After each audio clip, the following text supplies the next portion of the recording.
బాబు వెనక సార్ మేడమా కనబట్టలేరా? ఓకే.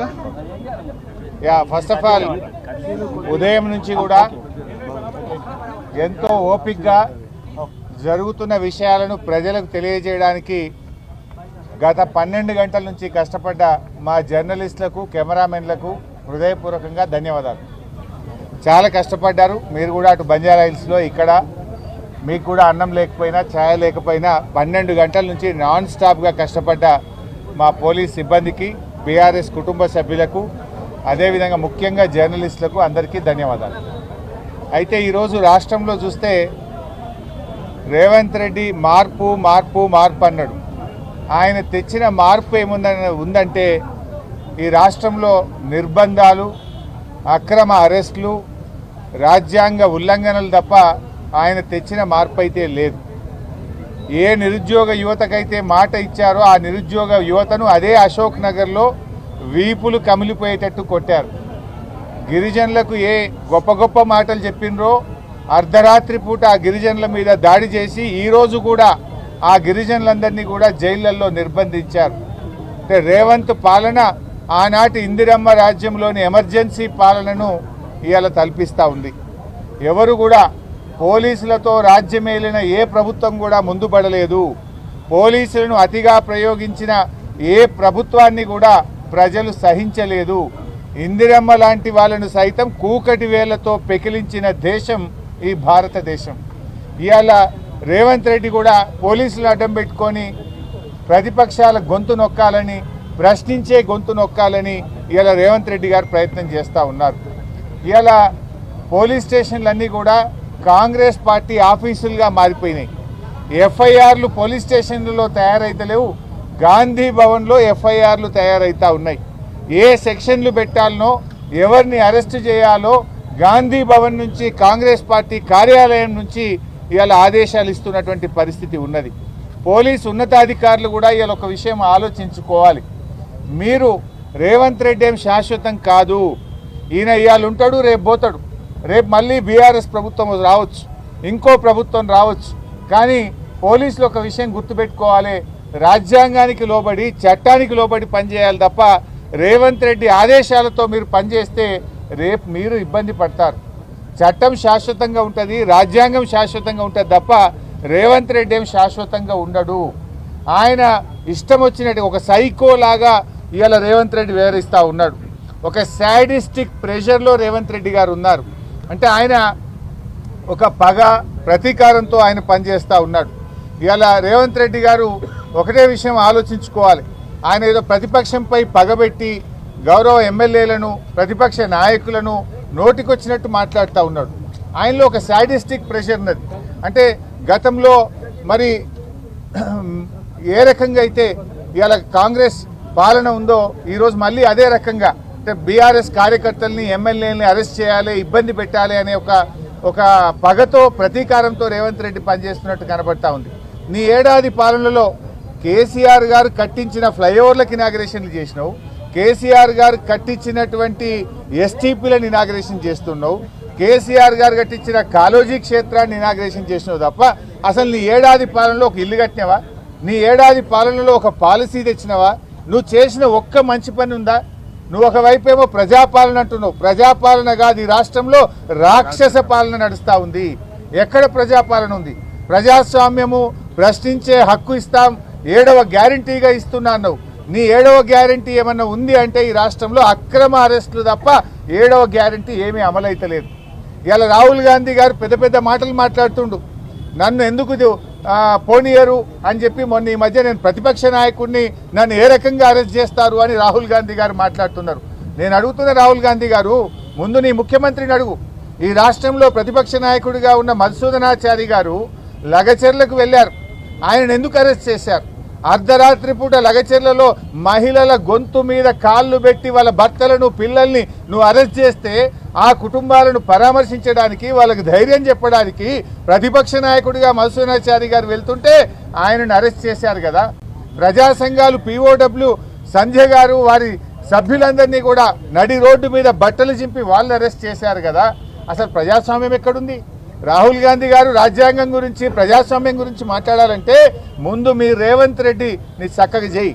ఆయనకు ఆదేశాలు ఇయ్యి, లేదా ఆయన నీకు వినకపోతే ఆయనను తొలగించు. ఇలా అర్థమవుతుంది, రేవంత్ రెడ్డి ఫ్రస్ట్రేషన్ కూడా అర్థమవుతుంది. ఢిల్లీకి పోతే రాహుల్ గాంధీ అపాయింట్మెంట్ దొరకలేదు. ఈ మధ్య 5 ట్రిప్పులు 6 ట్రిప్పులు కొట్టినా ఢిల్లీలో రాహుల్ గాంధీ అపాయింట్మెంట్ దొరకలేదు. ఎవడు కుర్చీ గుంజుకుంటాడో అనేటువంటి ఫ్రస్ట్రేషన్లో ఉంది. మంత్రులు ఎవరు ఆయన మాటింటున్నటువంటి పరిస్థితి లేదు. అంతా ఆగమాగం.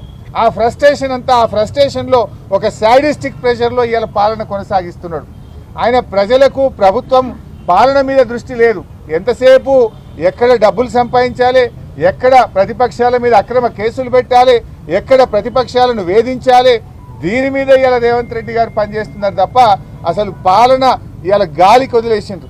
నీ ఏడాది పాలనలో ఏ వర్గం బాగుపడ్డది రేవంత్ రెడ్డి గారు? మహిళలకు నువ్వేమన్నా చేసినవా? మహిళలకు 1,00,000 కోట్ల వడ్డీలను రుణం అన్నావు, అది బోగస్. కేసీఆర్ గారు ఇచ్చిన 5 లక్షల రూపాయలకే వడ్డీ లేని రుణం ఈరోజు ఈ రాష్ట్రంలో వర్తిస్తుంది. నీ 1,00,000 కోట్ల వడ్డీ లేని రుణం బోగస్. మహిళలకు నువ్వు చెప్పినటువంటి మహాలక్ష్మి బోగస్. ఇవాళ రేవంత్ రెడ్డి అంటున్నాడు మంచి సలహాలు ఇవ్వండి, సూచనలు ఇవ్వండి అని. మేము చాలా సలహాలు ఇస్తున్నాం. మేమేం నీ పాలనను అడ్డుకుంటలేం కదా. నువ్వు 100 రోజుల్లో 6 గ్యారెంటీలు అమలు చేస్తా అని బాండ్ పేపర్ మీద నువ్వు ఒక దిక్కు, బట్టి విక్రమార్కో దిక్కు సంతకం పెట్టి కాళ్ళు ఏళ్ళు పట్టుకొని ఓట్లు వేయించుకున్నారు. 100 రోజులు కాదు, నీ పాలనకు 365 రోజులైంది. నీ 6 గ్యారెంటీలు అమలు చేయమని అడుగుతున్నాం. ఇది తప్ప? నువ్వు రైతులకు వరంగల్లో డిక్లరేషన్ ఇచ్చి 9 హామీలు రైతు డిక్లరేషన్లో వరంగల్లో చెప్పావు.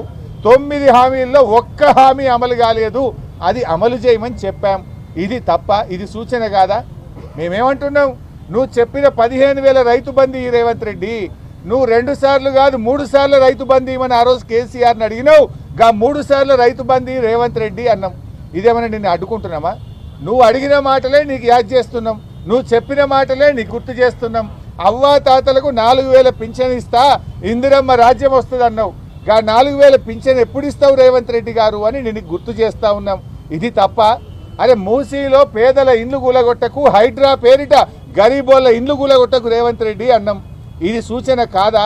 మూసీ మీద అఖిలపక్షం బిలు, మేము వచ్చి మీకు సూచనలు ఇవ్వడానికి రెడీగా ఉన్నామని చెప్పినాం. అఖిలపక్షం పిలిచే ముఖం నీకు లేకపోయే, నువ్వు అఖిలపక్షం పిలవకపోతివి. ఇది సూచన కాదా? సూచనలు తీసుకునే సోయి నీకు లేదు, ఆ విజ్ఞత నీకు లేదు. ముఖ్యమంత్రిగా నువ్వు బిహేవ్ చేయడం లేదు. ఒక గల్లీ నాయకుడిలాగా, ఒక ముఠా నాయకుడిలాగా, ఒక ఫ్రాక్షనిస్ట్ లాగా, ఒక కక్షతో పగతో ప్రతిపక్షాల మీద నువ్వు వ్యవహరిస్తూ ఉన్నావు. కాంగ్రెస్ ఇలా ఏమైంది? చట్టం కాంగ్రెస్ పార్టీ చుట్టమైపోయింది రాష్ట్రంలో. చట్టాన్ని విచ్చలవిడిగా నీ యొక్క దానికోసం వాడుకుంటున్నావు. ఇవాళ మమ్మల్ని పోలీస్ స్టేషన్ తెచ్చినావు. ఇక్కడ బాధ కానిస్టేబుల్ కానీ ఇక్కడ అందరూ బాధపడుతున్నారు. ఏమంటున్నారు హోంగార్డులు? నేను అధికారంలో వస్తే 3 నెలల్లో హోంగార్డులను పర్మనెంట్ చేస్తా, రెగ్యులరైజ్ చేస్తా అన్నావు. సార్ हमारे तरफ पलट के भी नहीं देख रहा रेवंत रेड्डी. जब तो बोला 3 महीने में रेगुलराइज करते बोल के बोला, लेकिन हमारे तरफ पलट के भी नहीं देख रहा रेवंत रेड्डी అని హోంగార్డులు వాపోతా ఉన్నారు. మా కానిస్టేబుళ్లకు రావాల్సిన 4 సరెండర్ లీవ్ పైసలు పెండింగ్లో ఉన్నాయి. అంటే ఒక్కొక్క సరెండర్ లీవ్ అంటే 30,000 40,000 వస్తే పిల్లల ఫీజులు కట్టుకుంటాం సార్. ఎవరికి చెప్పుకోవాలని అర్థమైతలేదు. 4 సరెండర్ లీవులు పెండింగ్లు ఉన్నాయని మా కానిస్టేబుళ్లు బాధపడుతున్నారు. ఇవాళ పోలీసులకు రావాల్సిన టీఏ ట్రావెలింగ్ అలవెన్స్ కేసీఆర్ గారు 15 రోజులు ఇస్తే నువ్వు 7 రోజులకు తగ్గించినావు. ఆ టీఏ పైసలు కూడా 7 నెలల నుంచి టీఏ పైసలు వస్తలేవు సార్, మా కిస్తులు కట్టుకోలేకపోతున్నాం, ఈఎంఐలు కట్టుకోలేకపోతున్నామని పోలీస్ కానిస్టేబుళ్లు, పోలీస్ సిబ్బంది బాధపడుతున్నారు. కేసీఆర్ గారు ఉండగా పోలీస్ స్టేషన్కు 75,000 రూపాయలు నెల నెలా ఇచ్చిండు. స్టేషన్ అలవెన్స్ ఇస్తే నువ్వు వచ్చినాక స్టేషన్ అలవెన్స్ బంద్ అయింది. కాగితాలకు ప్రింటర్లకు కూడా గోస ఉన్నది. సీసీ కెమెరాలు పనిచేయకపోతే రిపేర్ చేసే దిక్కు లేదని పోలీసు వాళ్ళు బాధపడుతున్నారు. ఎవరిని ఉద్ధరించినావు నువ్వు? పోలీస్ స్టేషన్కి వస్తే కూడా ప్రజలు ప్రతిపక్షానికి బాధలు చెప్పుకునే పరిస్థితి వచ్చింది. రైతుల దగ్గరికి పోతే మద్దతు ధర లేదు, పత్తిని మద్దతు ధరకు కొనే దిక్కు లేదు, నువ్వు చెప్పిన బోనస్ రాదు, రైతు రుణమాఫీ రాదు, రైతు బంధు పడకపాయే, అవ్వాతాతలకు 2 నెలల పింఛన్ ఎగ్గొట్టివి. కష్టాలు తప్ప నీ పాలనలో చేసింది ఏంది? అసలు నువ్వు ఎప్పుడన్నా ఒక్కరోజన్నా శాసనసభలో మమ్మల్ని మాట్లాడించినవా? ఇవాళ ఒక మంచి సూచనలు ఇస్తామంటే వినే ఓపిక ఉన్నదా? నేను రేవంత్ రెడ్డిని అడుగుతున్నా, నువ్వు ఏడాదిగా ఎన్నో ఉపన్యాసాలు చేసినావు. ఏ ఉపన్యాసంలోనైనా కేసీఆర్ పేరెత్తకుండా నువ్వు స్పీచ్ ఇచ్చినావే? ఒక ముఖ్యమంత్రిగా ప్రజల గురించో, ఒక పాలసీ గురించో, ఒక అభివృద్ధి గురించో ఎప్పుడన్నా మాట్లాడినావా?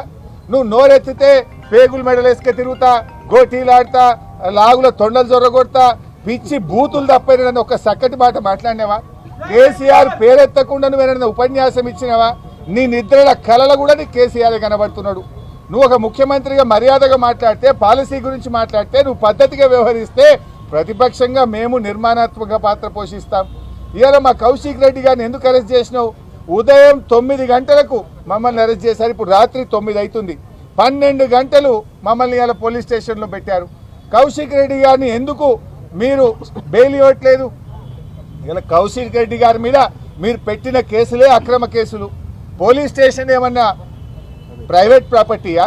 పోలీస్ స్టేషన్కు ప్రజలు ఎవరైనా వెళ్ళొచ్చు, అది పబ్లిక్ ప్రాపర్టీ. పోలీస్ స్టేషన్కు అపాయింట్మెంట్తో కంప్లైంట్ ఇవ్వడానికి కౌశిక్ రెడ్డి పోతే ట్రెస్ పాసింగ్ కేసు కౌశిక్ రెడ్డి గారి మీద పెట్టారు. అది పోలీస్ స్టేషన్లో ట్రెస్ పాసింగ్ ఉంటుందా? Is it a private property? I'm asking the police. అంటే ఆ రకంగా అక్రమ కేసు పెట్టారు. ఉదయం ఇంట్లో చెరబడి తలుపులు పగలగొట్టి కుటుంబ సభ్యులను కూడా భయభ్రాంతులకు గురి చేసి మా కౌశిక్ రెడ్డి గారిని అరెస్ట్ చేశారు. మరి కౌశిక్ రెడ్డిని అరెస్ట్ చేస్తే 12 గంటల నుంచి ఎందుకు బెయిల్ ఇవ్వరు? మెజిస్ట్రేట్ గారి ముందు ప్రొడ్యూస్ చేయరు. అంటే అర్ధరాత్రి దొంగరాత్రి తీసుకుపోతారా? 12 గంటలు బంజారా హిల్స్ పోలీస్ స్టేషన్లో కౌశిక్ రెడ్డిని ఎందుకు నిర్బంధించారు? 12 గంటలుగా కౌశిక్ రెడ్డి గారికి బెయిల్ ఇవ్వకుండా, మెజిస్ట్రేట్ ముందు ప్రొడ్యూస్ చేయకుండా ఎందుకు ఆలస్యం చేస్తున్నారు అని నేను అడుగుతా ఉన్నా. Hyderabad police commissioner CV Anand కావచ్చు, ఇవాళ డీజీపీ గారు సమాధానం చెప్పాలి. Why are you keeping him in custody? 12 గంటలు పెట్టినావు, ఏ రాత్రి తీసుకుపోతావు? ఎందుకు దొంగరాత్రి టెర్రరిస్టులను తీసుకుపోయినట్టు ఒక ప్రజాప్రతినిధిని, ఒక ఎమ్మెల్యేను అర్ధరాత్రి తీసుకుపోవాల్సిన అవసరం ఏంది? నువ్వు కోర్టుకే తీసుకుపోవచ్చు కదా. నాంపల్లిలో ఉదయం 10 నుంచి నీకు సాయంత్రం 5 దాకా కోర్టు ఫంక్షనింగ్ ఉంది కదా. కోర్టుకు తీసుకుపోకుండా ఎందుకు పోలీస్ స్టేషన్లో పెట్టుకున్నావు? అంటే నీకు ఏ సెక్షన్లు పెట్టాలనో ఇంకా రేవంత్ రెడ్డి చెప్పలేదా? గాంధీ భవన్కి వెళ్ళి మీకు ఇన్స్ట్రక్షన్స్ ఇంకా రాలేదా? ఈ రాత్రిపూట దొంగ సెక్షన్లు ఇంకెన్ని మార్చడానికి కుట్రలు చేస్తున్నారా? ఏందో ఎఫ్ఐఆర్లు మారుస్తారా మీరు? ఇది ఎక్కడి న్యాయం అని మేము అడుగుతా ఉన్నాం. 12 గంటల టైం సరిపోదా? మీరు వారిని మెజిస్ట్రేట్ ముందు ప్రొడ్యూస్ చేయడానికి 12 గంటల సమయం మీకు సరిపోవడం లేదా అని అడుగుతా ఉన్నా. అంటే మొత్తంగా ఈ ప్రజాపాలన అంతా కూడా రాక్షస పాలన, పోలీస్ పాలన, పీడిత పాలనగా నీ పాలన కొనసాగుతూ ఉంది. ఇప్పటికైనా బేషరతుగా ఇవాళ రాష్ట్ర వ్యాప్తంగా కూడా వందలాది వేలాది మంది బీఆర్ఎస్ కార్యకర్తల్ని అనేక పోలీస్ స్టేషన్లలో అరెస్ట్ చేసి పోలీస్ స్టేషన్లో ఇంకా కూడా పెట్టుకున్నారు. మహిళల్ని కూడా పెట్టుకున్నారు. మహిళా ప్రజాప్రతినిధుల్ని కూడా పోలీస్ స్టేషన్లో పెట్టి ఇబ్బంది పెడతా ఉన్నారు. బేషరతుగా రాష్ట్ర వ్యాప్తంగా ఎక్కడెక్కడైతే మా బీఆర్ఎస్ కార్యకర్తల్ని, నాయకులను అరెస్ట్ చేశారో వాళ్ళందరినీ వెంటనే విడుదల చేయాలని చెప్పి కూడా బీఆర్ఎస్ పార్టీ తరఫున మేము డిమాండ్ చేస్తూ ఉన్నాం. అదేవిధంగా కౌశిక్ రెడ్డి గారిని కూడా అన్నీ కూడా బెయిలబుల్ సెక్షన్స్ ఉన్నాయి కనుక పోలీస్ స్టేషన్లోనే బెయిల్ ఇచ్చి బేషరతుగా కౌశిక్ రెడ్డి గారిని విడుదల చేయాలని కూడా బీఆర్ఎస్ పార్టీ డిమాండ్ చేస్తూ ఉంది. పోలీసులు కూడా చట్టానికి లోబడి పనిచేయాలి తప్ప రేవంత్ రెడ్డి ఇచ్చే మాటలకు కాదు, మీరు రాజ్యాంగానికి, చట్టానికి లోబడి పనిచేయాలని చెప్పి పోలీస్ అధికారులందరినీ కూడా మేము కోరుకుంటా ఉన్నాం. Thank you.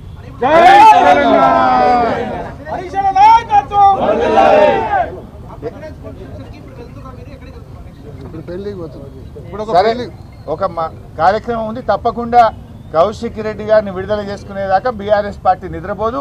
కౌశిక్ రెడ్డి గారికి అండదండగా ఉంటుంది.